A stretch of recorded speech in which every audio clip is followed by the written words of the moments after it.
இயேசு கிறிஸ்து என்ன சொல்றாரா சபையை குறித்து? நம்ம அழகா இருக்கிறோம் அப்படிங்கறத அவரால் வார்த்தையால சொல்லி புரிய வைக்க முடியல. எக்ஸ்பிரஸ் பண்ணிட்டே இருக்கார், நீ ரூபவதி, நீ ரூபவதி. பட் அந்த சவுண்டு தான் நம்ம காதுல கேக்குதுங்களா? இப்போ கேட்கணும், அதான் சொல்றாரு. படிக்கலாம். நீ ரூபவதி, என் பிரியமே, நீ ரூபவதி, உன் முக்காட்டின் நடுவே உன் கண்கள் புறா கண்களா இருக்கிறது. சோ எப்படி அந்த ஒரு ஈஸ்டர்ன் கல்ச்சர்ல ஒரு சகோதரி போடுற முக்காட்டுக்கு நடுவுல ஒரு கண் அழகா தெரியுமோ, அதே போல திருச்சபையை பத்தி சொல்லும்போது உன் கண்கள் புறா கண்களை போல் இருக்கிறது. ஸோ இதுல இருந்து நம்ம பாயிண்ட் எடுக்கணும்.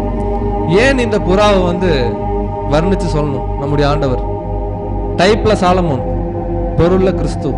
ஏன் சொல்லணும்? வேற ஏதாவது ஒரு பொருளை வச்சு சொல்லிடக்கூடாதான்?